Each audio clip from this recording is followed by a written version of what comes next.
Under the flickering glow of the gas lamps, Ford's theater pulsed with an energy that seemed to lift every heart in the room. The scent of perfume mixed with the faint smell of dust from the worn velvet curtains, and the air felt almost electric. It was the night so many had been waiting for, a moment of laughter and light after years of bloodshed. The war had finally ended, the Union had triumphed, and Abraham Lincoln, the tall, solemn man who had carried the weight of a fractured nation upon his shoulders, now sat in the presidential box with his wife and their guests. He was weary, but there was a warmth in his face, a softness in his eyes as he watched the play unfold below. Yet while the audience leaned forward with joy, another figure lingered in the shadows, his heart pounding with an entirely different rhythm. John Wilkes Booth had walked the halls of Ford's theater many times before as an actor who was adored by crowds. His smile and charm had won him fans across the country, and his stage presence could hold an audience like a spell. But tonight he was not here for applause. Tonight he carried in his mind a mission that had grown sharper and darker with each passing day since the war's end. He had listened to Lincoln speak about healing the nation, about binding wounds and bringing both North and South together again. But when Lincoln spoke of granting rights to freed slaves, Booth felt a heat inside him that burned away every ounce of admiration he had once held. The America he believed in was slipping from his grasp, and he could not stand by while it vanished before his eyes. The America he believed in was slipping from his grasp, and he could not stand by while it vanished before his eyes. The theater's hum of laughter and chatter wrapped around him as he moved quietly through the familiar corridors. Every creak of the wooden floor felt louder to him. Every whisper of the audience seemed to scrape against his nerves. He passed actors backstage, their faces powdered and their costumes bright, but none of them knew what he carried in the inside pocket of his coat. His mind flashed back to the conversations he had shared with other Confederate sympathizers, nights filled with whiskey and whispered fury about the fate of the South. They spoke of Lincoln not as a leader, but as a tyrant, a man determined to destroy their way of life. Booth drank in their words, letting them twist into something more than anger, something like destiny. From where Booth stood, he could see the presidential box lit in soft golden light. Lincoln leaned slightly forward. With that unmistakable tall frame, his long legs folded in the narrow space, Mary Todd Lincoln sat beside him, her gown shimmering whenever she moved. The sound of the audience rising and falling in waves of laughter felt almost unreal to Booth, as if he were standing inside a dream. His fingers brushed the cold metal of the Derringer pistol. He carried its weight, a constant reminder of why he was there. He imagined the headlines that would follow, the shouts of triumph from those who still clung to the memory of the Confederacy. He imagined himself not as an assassin, but as a hero in the eyes of the South, a man who acted when no one else dared. Play moved forward, the actors hitting their lines with perfect timing. The crowd responded with bursts of laughter and applause, but Booth's mind was locked on a single point in the future, a single moment that would shatter everything. He knew the script well, knew every pause and every laugh line from years of performing on similar stages. That knowledge was his weapon as much as the pistol in his hand. The noise of the theater would hide the shot. The shock would buy him seconds to escape. He pictured the path clearly in his head, from the box to the stage, then out into the alley where a horse waited ready to carry him away into the night.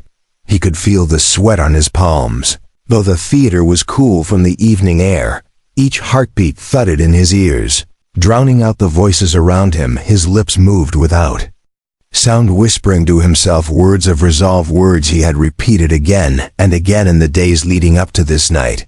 He thought of the South, in ruins, of the soldiers who had died, of the banners that had been torn down and burned in the streets. He thought of a future where former slaves walked freely and even voted, and something deep in him twisted with rage. It was not just politics to him. It was personal. It was an identity slipping away like sand between his fingers. Booth glanced again toward the box, taking in every detail. The flag draped along its edge, the slight tilt of Lincoln's head as he followed the play, the way Mary Todd leaned toward him from time to time. He thought of how history might remember this moment, how his name would be etched alongside great acts of defiance. The fire inside him pushed away the last of his hesitation. He had spent weeks preparing for this night, speaking to allies, arranging his escape, and even rehearsing in his mind the exact steps he would take. There was no room left for doubt. The minutes stretched like hours as he stood there, the noise of the crowd muffled under the roar of his own thoughts. He watched for that perfect moment, the line in the script that would bring the loudest laughter. The actors moved toward it, each word pulling the audience closer to the peak of their joy. Booth's breathing grew slower as he steadied his hands. Around him the theater was alive with light and sound, yet in his mind there was only the image of raising the pistol, the sound of the shot, and the fall of a leader he no longer saw as his own. He stepped closer, each motion careful and deliberate. His boots barely made a sound against the worn boards. His eyes never left the presidential box. His body felt weightless, as if carried forward by something beyond himself. The audience saw only the actors and heard only the lines, but Booth's gaze was locked on Lincoln's head, the target framed in warm lamplight. His hand rested near the pistol, ready to draw it in one smooth motion. This was the culmination of his anger, his belief, his obsession, and nothing could turn him back now. Even as the laughter swelled and the theater's energy reached its highest point, Booth felt a stillness inside him. The decision was made and the path was set. From the moment he had heard Lincoln speak of equality for all, he had known in some dark and stubborn place within himself that their fates were now tied together. This was the night it would end for one of them, and Booth had chosen who it would be. The world outside Ford's Theater moved on unaware, but inside the walls, history was about to take a turn from which there was no return. He let one final thought drift through his mind as he readied himself. It was not for forgiveness nor for mercy, but for glory in the eyes of those who would cheer his name when he stepped into the box and pulled the trigger. He would not see himself as a criminal, but as the man who struck the final blow for the South. In his mind, Lincoln's death would be the spark that reignited the flames of a lost cause. The play went on, the crowd laughed, and Booth stood waiting for his cue, the moment that would turn Ford's Theater from a house of laughter into a place forever haunted by a single gunshot and the shattering of a nation's heart. The night outside Ford's Theater was quiet under a sky without clouds, and the faint hum of the city felt far away from the noise that filled the building. Inside the theater, the plan that John Wilkes Booth had spent weeks weaving in whispered meetings and shadowed rooms was already in motion. This was not a crime born in a moment of passion, but one carefully shaped in secrecy. Booth was not acting alone. His mind had been fed by a circle of men and women who still clung to the ashes of the Confederacy. They believed the war had ended only on the battlefield, and that the fight for their cause could be reignited with one bold stroke. The death of Abraham Lincoln would not be enough in their eyes. The president was only one piece in a larger puzzle. They wanted the entire head of the Union leadership cut away in a single night, leaving the nation stunned and leaderless. These conspirators had gathered in safe houses away from prying ears, passing coded messages and drawing maps in candlelight. They spoke of striking not only Lincoln but also Vice President Andrew Johnson and Secretary of State William Seward. If all three were removed in a single coordinated attack, the line of succession would be thrown into chaos. They imagined a union crumbling under the weight of confusion and fear, and in that collapse they dreamed of the South rising once again. Booth was not merely a participant in their scheme. He was its heart and its voice. His reputation as a celebrated actor gave him a freedom to move through certain circles without suspicion. His charisma could draw men to his side. His resolve could bind them to a cause they all believed worth dying for. In those meetings, Booth's eyes had burned with conviction. He spoke not in the careful language of politicians, but with the raw intensity of a man who saw himself chosen for a singular purpose. He promised his allies that their actions would echo for generations, that the names of those who struck on this night would be remembered not with shame, but with honor in the South. They would be the ones who dared to defy. The man they saw as a destroyer of their world. Every detail was laid out with precision. The timing of each attack, the escape routes.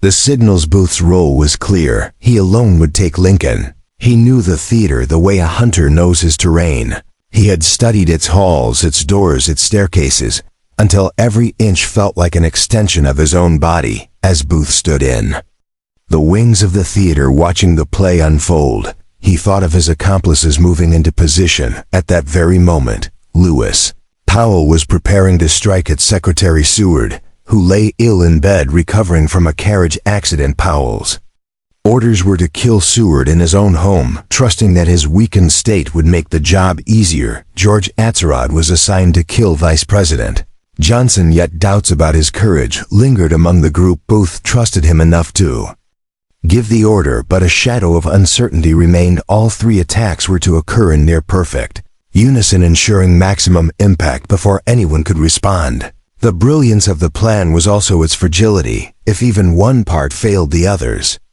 might falter, and the shot they hoped to deliver could be blunted inside the theater. Booth kept his posture casual, blending in with the rhythm of stagehands moving behind the scenes. His confidence came from preparation. He knew the play's script intimately. He knew that a certain line always brought an explosion of laughter from the crowd, so loud and long that a single pistol shot could be masked in the noise. That moment was drawing closer with every word spoken on stage. He shifted his weight slightly, feeling the familiar press of the pistol against his side, and the knife strapped to his leg. Both weapons had been chosen for their purpose, one to fire the fatal shot, the other to clear his path if anyone tried to stop him. Booth's thoughts were sharp and focused, but beneath them ran a current of something darker. He could almost hear the voice of his own ambition, whispering that this night was his destiny, that after tonight he would no longer be remembered as merely an actor on the American stage, but as a man who had altered the course of history. He could feel the power of that idea filling his chest like fire. It was intoxicating enough to burn away any trace of fear. The risk was immense. He knew the price of failure could be capture, humiliation, and death. Yet the glory he imagined outshone every danger. Theater's air was thick with the warmth of bodies and the sweet tang of lamp oil from the footlights. Booth scanned the crowd once more. The audience's faces were alight with amusement. Their eyes were locked on the actors on stage, completely unaware that history's blade hung above them, ready to fall. Even Lincoln himself seemed untouched by any sense of threat. The president leaned back in his chair, speaking softly to his wife with an easy smile. Booth wondered if Lincoln had any idea that he was living his last hour. He doubted it. Men like Lincoln believed in their safety. They believed in the guards outside and the goodwill of the crowd. In the invisible shield of their office, Booth was certain that he would tear that illusion apart. Every tick of the clock pushed them closer to the moment. The plan required perfect timing. If Booth moved too soon, the others would not yet have struck, and the shock would lose its force. If he moved too late, Lincoln might rise from his seat, or the opportunity to mask the sound might pass. Booth breathed slowly, keeping his mind tethered to the rhythm of the play. The line was coming, and with it, the transformation of the night from celebration to chaos. In his imagination, Booth saw the scene unfold with flawless clarity. The shot fired, the audience frozen for a heartbeat in disbelief. Before screams split the air, his leap to the stage, the words he would shout echoing through the hall as he ran toward the alley, the waiting horse, the pounding of hooves as he disappeared into the dark. All of it had played in his mind so many times it felt like a memory waiting to happen. Beyond that moment his vision grew hazier, but it always ended with the belief that his name would be immortal. Somewhere in the city, the other pieces of the conspiracy were shifting into place. Powell would soon walk through the door of Seward's home armed with knife and pistol, prepared to cut down the bedridden. Secretary Atzerodt would be pacing outside, Johnson's lodging the weight of his own pistol heavy in his coat pocket. The night was stretching itself thin over Washington, as if the city itself was holding its breath. Booth could almost feel the pulse of it through the walls of the theater. Applause from the audience rolled forward like a tide pulling Booth's focus back to the stage. The actors were building toward the scene that would hide his shot. He adjusted his position, ensuring that when the time came, he could slip through the narrow entrance to the presidential box without attracting attention. His hand hovered near the pistol inside his coat. His mind was empty, now save for the plan. No thoughts of retreat, no second guesses, only the inevitable step forward that would carry him from shadow into action. Booth had told his allies that they were soldiers striking in a new kind of battle, that just because the war was declared over did not mean it was truly finished, that in the eyes of God and history, their cause was righteous. He believed those words as deeply as he believed in the beating of his own heart. Perhaps that was why he felt so calm, standing on the edge of a crime that would change the face of the nation forever. The light from the stage threw shifting patterns against the walls, and for a fleeting moment, Booth felt as though he were already part of the performance, unseen by the audience, but ready to step into the spotlight for the role of his life. The seconds were melting away. The line was about to be spoken. Booth's breath slowed until it matched the measured beat of his footsteps in his mind. He would enter, fire the shot, leap to the stage, and vanish into history. All the months of planning, all the whispered promises and dangerous meetings had led to this one heartbeat in the life of a nation.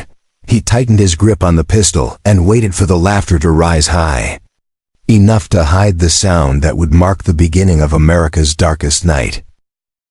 The minute hand crept forward as if the world itself knew what was about to happen and was hesitant to arrive at that moment.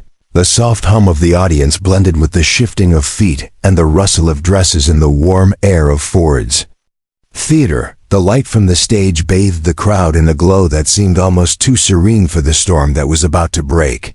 In the presidential box, Abraham Lincoln leaned slightly forward, his gaze fixed on the play below. His long frame relaxed into the cushioned chair beside Mary Todd, who whispered something in his ear with a faint smile. Her voice was drowned in the rising laughter that rolled like a wave from the stage. Booth was already moving, each step measured, each breath steady. The pistol in his hand was hidden from sight, but its weight felt heavier than it ever had before, as if it knew the burden it was about to carry. His boots pressed against the wooden floor with a sound so faint that not even those nearest could hear it. The guard who was supposed to watch the presidential box was nowhere to be seen, a small stroke of fate or carelessness that opened the door for Booth's plan. He slipped through the entry as if he belonged there, as if this moment had been waiting for him all his life. The distance between him and the back of Lincoln's head was now only a few feet, yet the air between them felt thick, like it was holding centuries of history in place. Booth could see the lines in the back of the president's neck, the strands of dark hair that caught the lamplight. He could hear his own breathing and nothing else. The noise of the crowd seemed to fall away until all that remained was the pounding of his heartbeat. The actors delivered the line Booth had been waiting for, and the theater erupted in laughter. It was a laughter so loud and so full that it felt like a living thing wrapping itself around the building. The moment had come. Booth raised the small Derringer pistol and aimed with a precision that came not from practice, but from the unshakable conviction that this was his purpose.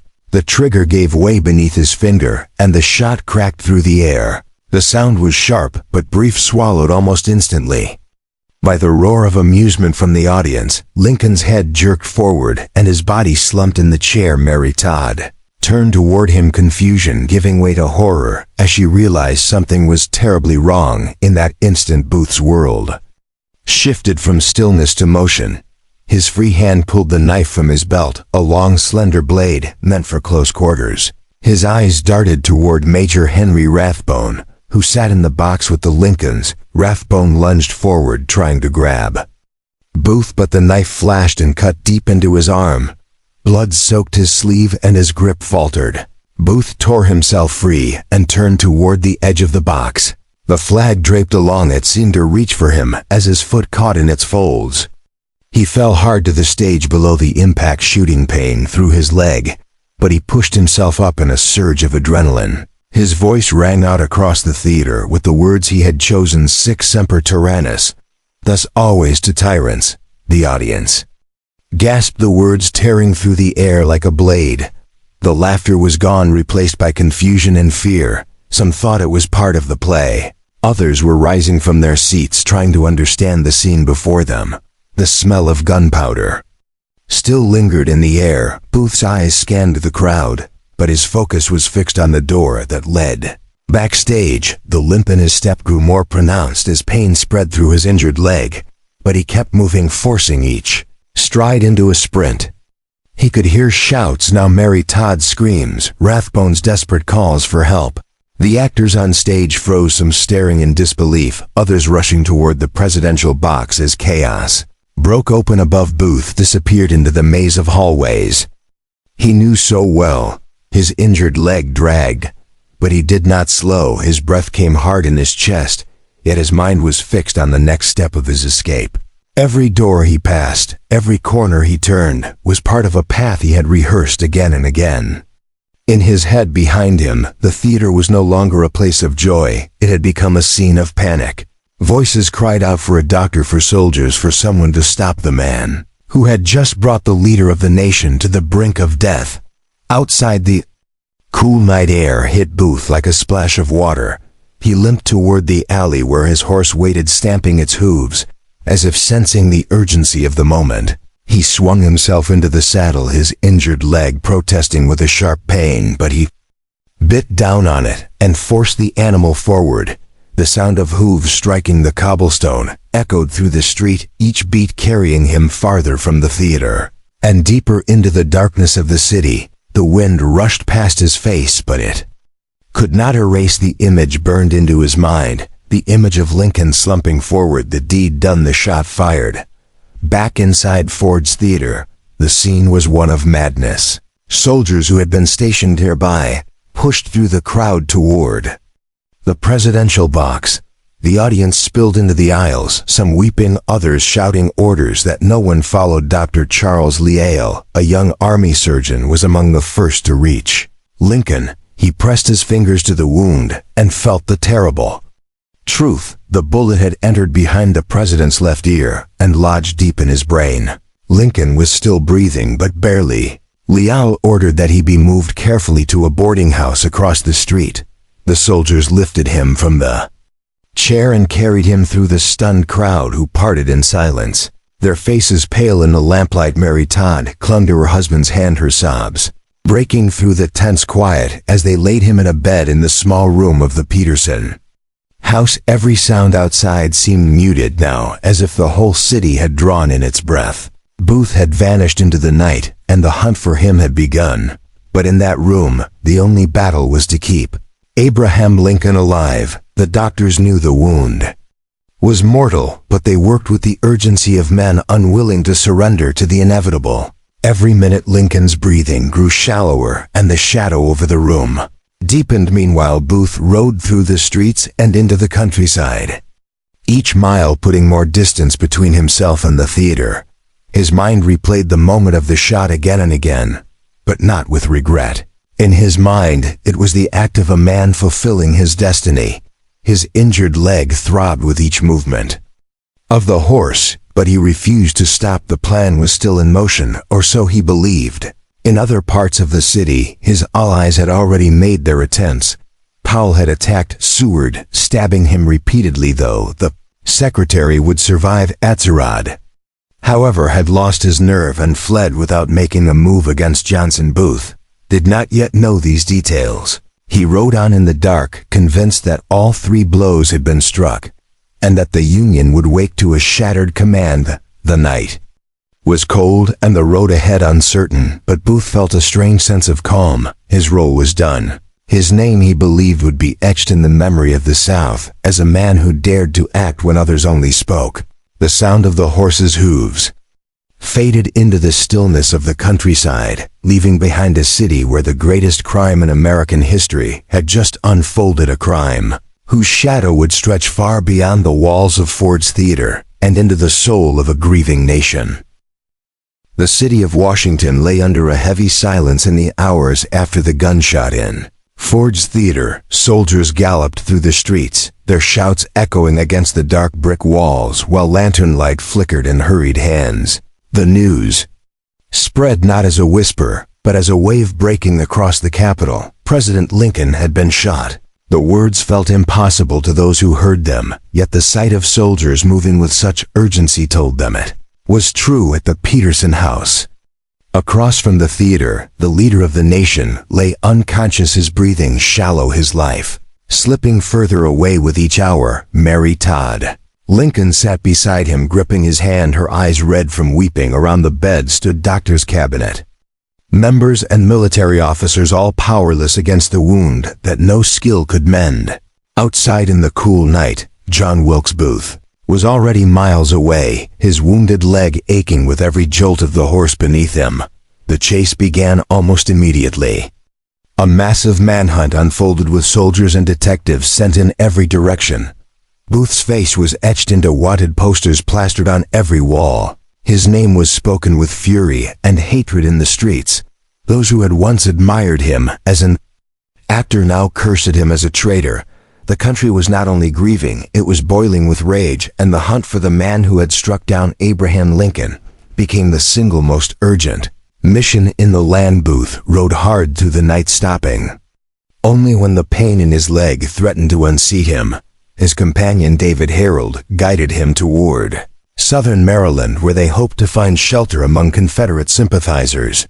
They reached the home of Dr. Samuel Mudd before dawn. The doctor tended to Booth's broken leg, not yet fully aware of the enormity of what had happened, though rumors were already moving through the countryside. Mudd set the leg and offered them a place to rest, but Booth knew they could not linger for long. The sound of hooves on the distant road filled his mind with visions of soldiers closing in. After a few hours they rode again, moving from one safe house to another, each step carrying them deeper into Confederate-friendly territory. Booth's confidence had not yet faltered. In his mind, the act he had committed would be remembered as noble among those who still mourned the South's defeat. He imagined them raising his name as a rallying cry in Washington. The night passed into morning, and the nation awoke to the grim announcement Abraham Lincoln was dead. Bells tolled across the city, and the sound carried like a funeral march over the rooftops. Men removed their hats in the streets, women clutched their children, and soldiers stood at attention. Their faces hard and unreadable, flags were lowered to half-mast.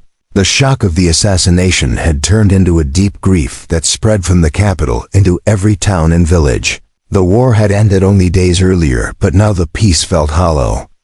The man who had held the country together in its darkest hour was gone, and the killer still roamed free. Booth pressed on through the swamps and forests of Maryland, leaving behind a trail that the authorities struggled to follow. The terrain was thick with marsh and tangled branches, the air heavy with the smell of mud and water. At night they traveled under the pale glow of the moon, hiding in barns and abandoned buildings during the day. Booth's leg grew worse, the pain radiating through his body with each step, yet he refused to stop. The thrill of the act still burned in his mind, though it was now laced with the first threads of unease.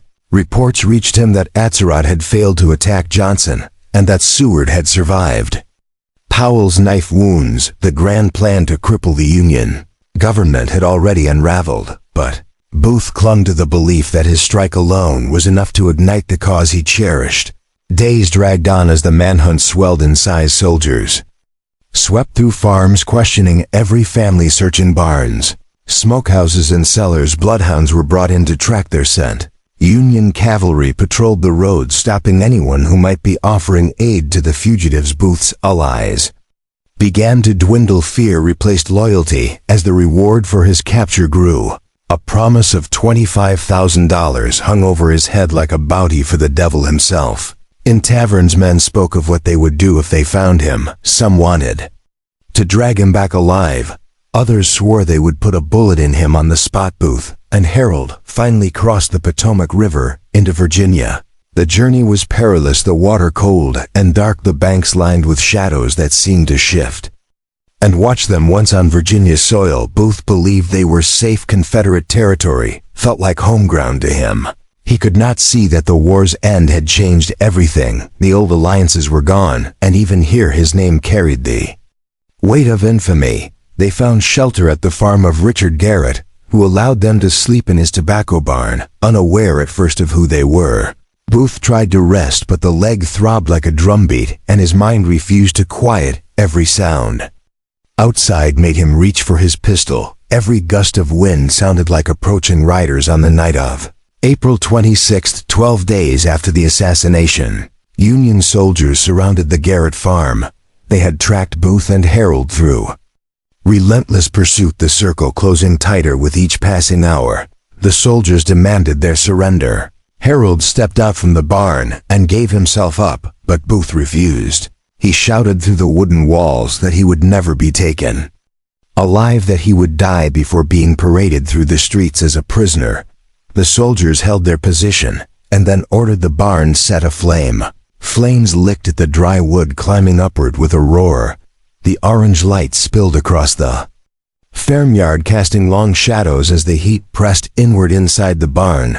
Booth moved toward the flames, pistol in hand. The fire's glow lit his face in flickering patterns of gold and shadow. His breath was heavy yet steady. His voice rang out, declaring that he was a man acting for the good of his country, that he had no regrets. He stood tall despite the pain in his leg, his silhouette sharp against the fire that was consuming the walls. Around him the crackle of burning wood filled the air, and sparks swirled like angry stars in the smoke. One soldier raised his rifle and took aim through a gap in the barn wall. The shot rang out, striking Booth in the neck. He fell to the ground, the pistol slipping from his grasp. The soldiers rushed in, dragging him out of the burning structure. He lay on the ground, gasping for breath, his voice reduced to a rasp. He asked them to raise his hands so he could see them. When they did, he stared at them and whispered, "Useless, useless," as if realizing in that final moment that all his effort, all his sacrifice had come to nothing.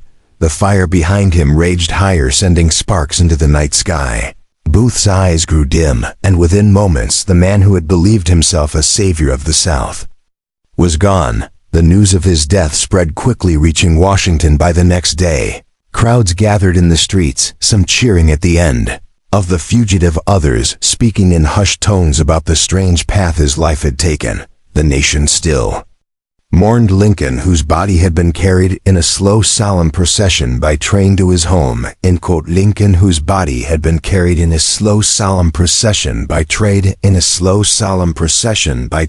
his home. Lincoln. Springfield, Illinois. People lined the tracks for miles to catch a glimpse of the passing car draped in black. Lincoln was laid to rest as the country he had fought to preserve began the long, difficult work of healing. Booth was buried in an unmarked grave, his name carried forward not as a hero, but as the man who had committed the most infamous crime in American history. The fire in the Garrett barn had been extinguished, but the flames he lit in the heart of the nation would burn for generations.